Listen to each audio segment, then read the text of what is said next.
Hello everyone, কেমন আছেন সবাই? আজকে আমি আপনাদের সামনে এসেছি একদম নতুন একটা বিশ্বের কথা বলতে। একটা বিশ্ব যেখানে মেশিন শুধু আপনার ইশারায় কাজই করবে না, বরং সে নিজে নিজে নতুন নতুন মেশিন তৈরি করতে পারবে।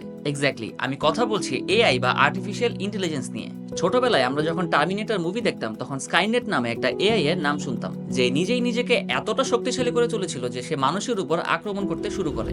আজকে হয়তো আমরা সেই পর্যায়ে যাইনি, কিন্তু এআইও কিন্তু থেমে নেই। আজকের ভিডিওতে আমরা এআই নিয়ে বিভিন্ন ইন্টারেস্টিং বিষয় সম্পর্কে জানবো এআই দিয়ে কিভাবে আরেকটা এআই তৈরি করা যায়, কিভাবে আপনি ডেটা সায়েন্সের বিভিন্ন ইন্টারেস্টিং টপিক শিখে সেলফ ডেভেলপিং একটি এআই তৈরি করতে পারবেন। এই সবকিছু নিয়ে জানবেন আজকের এই ভিডিওতে। So without further adieu, let's start the journey. AI দিয়ে এআই তৈরি করার এই প্রসেসটা কিন্তু একটা মাল্টি লেয়ার্ড প্রসেস। বিভিন্ন অ্যালগরিদম আর এজেন্টের মধ্যে একটা সুন্দর কম্বিনেশন, যেই কম্বিনেশনের অনেকগুলো লেয়ারের ফাইনাল আউটকামটাই হচ্ছে নতুন একটা এআই, তাও আবার সেলফ ইমপ্রুভিং। ডিজিটাল ওয়ার্ল্ডের বাসিন্দারা একে বলে সেলফ ইমপ্রুভিং ক্রাফটসম্যান।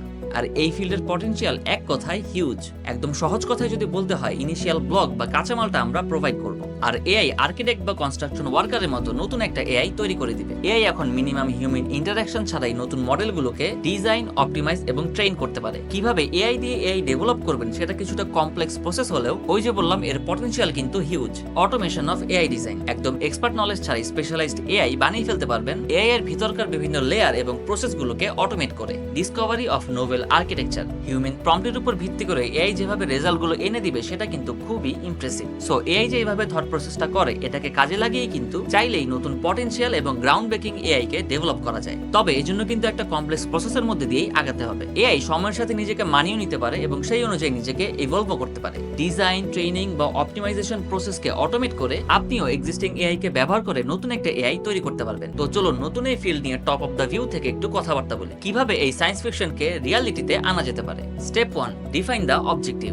একদম শুরুতে নতুন এআই কি কি কাজ করবে সেটা ঠিক করে ফেলতে হবে, আর অবজেক্টিভ ঠিক রেখে সামনে এগোলে কাজটাকে আরো বেশি সহজ মনে হবে। আপনার এআই মডেলের টাইপ অনুযায়ী অবজেক্টিভ গুলো এরকম হতে পারে: image recognition, facial recognition, object detection, তারপর natural language processing, chatbots, text analysis কিংবা প্রেডিক্টিভ অ্যানালাইসিস, হতে পারে স্টক প্রাইস অ্যানালাইসিস, হতে পারে স্টক প্রাইস প্রেডিকশন। এই অবজেক্টিভই নির্ধারণ করবে আপনার নেক্সট অ্যাপ্রোচটা কি হবে এবং আপনি কোন প্রসেস মেথড ফলো করবেন। Step 2, select an AI builder. AI powered বিভিন্ন টুল ইউজ করে নতুন এআই মডেল জেনারেট আর অপটিমাইজ করা যেতে পারে, যার কিছু অপশন হতে পারে গুগল অটো এমএল, যা মেশিন লার্নিং মডেল ক্রিয়েশনের প্রসেসকে অটোমেট করে দেয়। তারপর নিউরাল আর্কিটেকচার সার্চ বা এনএএস, যেখানে এআই আপনার হয়ে বেস্ট নিউরাল নেটওয়ার্ক সার্চ করে দেয়। আরেকটা হচ্ছে জেনারেটিভ অ্যাডভার্সারিয়াল নেটওয়ার্ক, যেখানে একটা এআই মডেল তৈরি করা হবে এবং আরেকটা সেটাকে ইভালুয়েট করবে। Step 3, generate and optimise AI models. AI builder দিয়ে আপনি ডিপ লার্নিং টেকনিক ইউজ করে মাল্টিপল এআই আর্কিটেকচার ক্রিয়েট করতে পারবেন, সাথে রিইনফোর্সমেন্ট লার্নিং ইউজ করে বিভিন্ন মডেল টেস্ট করতে পারবেন ইভোলিউশনারি অ্যালগরিদমস অ্যাপ্লাই করে বেস্ট ডিজাইনটা রিফাইন করতে।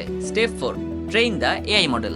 এই স্টেজে এসে AI builder high quality data use করে এআই কে ট্রেন করে। কিভাবে করে? যেখানে ডেটাকে ক্লিন করে একটি প্যাটার্ন বা স্ট্রাকচারে নিয়ে আসা হয়। এরপর আসে hyper parameter tuning, learning rate আর লেয়ার সাইজের মতো প্যারামিটারকে অ্যাডজাস্ট করে নতুন মডেলকে ট্রেন করা। এরপরে আছে অটোমেটেড ফিচার ইঞ্জিনিয়ারিং। এআই আপনার হয়ে ডেটা থেকে বেস্ট ফিচারগুলোকে এক্সট্রাক্ট করে নিয়ে আসে। Number 5, evaluate and improve. AI একবার ট্রেন হয়ে গেলে অন্য একটি এআই কিছু মেট্রিক ইউজ করে এর ইফেক্টিভনেসকে যাচাই করে, যেখানে দেখা হয় অ্যাকুরেসি, প্রিসিশন অ্যান্ড রিকল এবং লস ফাংশন। যে মডেলগুলো এই 3টি টেস্টে ভালো করতে পারে না, আমরা সেগুলোকে ডিসকার্ড করে দিই, আর বাকিগুলোকে আমরা ফিডব্যাকিং প্রসেসের লুপে রেখে দিই। এবং সবশেষে ডিপ্লয়মেন্ট অ্যান্ড কন্টিনিউয়াস লার্নিং, যেখানে কোনো একটা সিস্টেম বা অ্যাপ্লিকেশনের মধ্যে এআই কে ডিপ্লয় করতে হবে। এআই ড্রিভেন অ্যানালিটিক্স ইউজ করে এর পারফরম্যান্সকে মনিটর করতে হবে, আপডেটিং সিস্টেমকে অটোমেট করতে হবে যেন সময়ের সাথে এআই নিজেকে আপডেট করতে পারে। তাহলে বুঝতেই পারছেন এআই দিয়ে এআই তৈরি করার এই প্রসেসটা কিন্তু কিছুটা কমপ্লেক্স, তবে এর ফিউচার কিন্তু অনেক ব্রাইট। সো আমরা বলতেই পারি AI creating AI is the future. Truly intelligent সিস্টেমের দিকে আমরা ধীরে ধীরে এগিয়ে যাচ্ছি। কমপ্লেক্স প্রবলেম সলভ করার ক্যাপাসিটি তো বিল্ড আপ করছেই,